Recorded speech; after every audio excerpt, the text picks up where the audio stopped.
Et dis-moi, c'est quoi le lin en fait? Ah, le lin, c'est vraiment une culture d'ici. C'est cultivé ici dans la Belgique, mais aussi en France, aussi dans les Pays-Bas. Je casse les tiges et ce qui tombe, c'est du bois. Oui. Et les annas, c'est la partie bois. Donc, et ici, vraiment, c'est la fibre longue.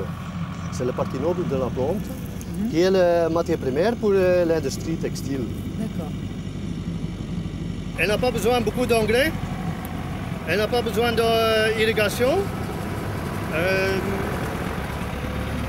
Donc en fait, l'eau de pluie suffit? Ouais, ça suffit, oui, ça suffit. Elle a une racine vraiment longue, donc elle cherche vraiment l'eau dans le sol. Profondément dans la terre. Oui, oui, oui, oui, oui. Ah, tu ne conduis pas bien. Bon, hein? T'as vu?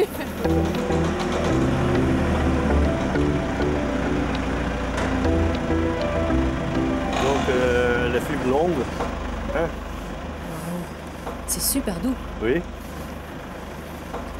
Et bien résistant. Ah oui, bien sûr, bien sûr. Ça va donner du tissu alors, ouais, évidemment. Et Tout ça, ça part vers la Chine? auparavant, il se trouve beaucoup de filatures dans la région belge, France, dans l'Irlande, dans l'Italie. Mais maintenant, tout est déménagé vers la Chine. Et après, ça revient? Après, ça revient en fil ou bien en tissu.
C'est vraiment une collection qui est tout à fait axée sur le lin, mais à la base, ce qui reste le plus important, c'est la matière.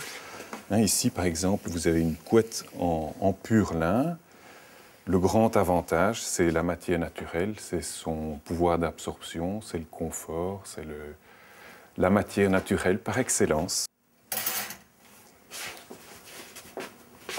C'est beau, hein? C'est parfait. C'est tout doux.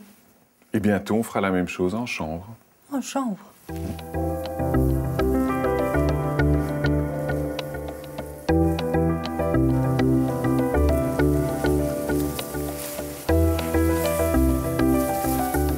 J'ai été séduit par le chanvre parce que quand j'ai pris mes renseignements, on s'est rendu compte que le chanvre, c'était une plante qui était peu exigeante.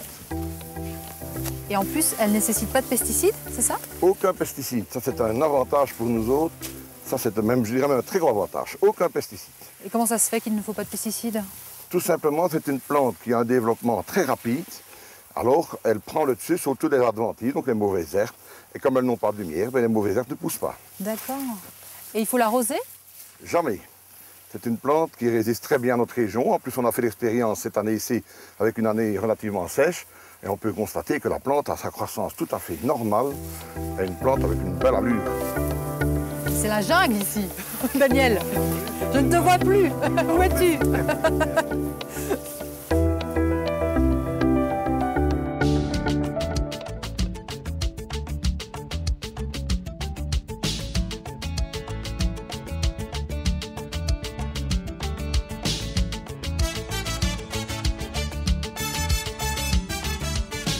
Dis-moi, Gilles, c'est quoi ce tissu?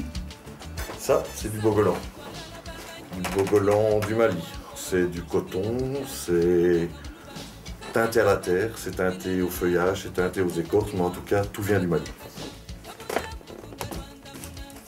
Donc, par exemple, cette robe-ci est faite en coton du Mali. Elle est faite entièrement en coton du Mali. Et quel est l'avantage de travailler avec ce coton-là? Pourquoi aller chercher du coton au Mali? Moi, ce qui m'a le plus plu, tout simplement, c'est que au Mali, tu prends la graine, à la bonne saison, tu la mets en terre, c'est la saison des pluies, il fait humide, il fait chaud, elle germe, elle croît, et puis quelques semaines après vient la longue saison sèche, très sèche, et ce dont a besoin le coton, beaucoup de chaleur, pour qu'il ait une belle croissance et tout. Ils utilisent très peu de pesticides, insecticides, finalement, parce que ça pousse bien là-bas, ils irriguent pas. Contrairement à d'autres régions du monde où le coton, c'est un grand consommateur d'eau, ben là, pas du tout, elle vient du ciel. Alors, ça donne quoi? Regarde. Faut tirer un peu dessus. Nickel. Ah, je me sens bien dedans, en tout cas. Ouais, elle colle, tu peux l'ouvrir à gauche, à droite et tout. Vraiment, tu le laisses tomber. Nickel.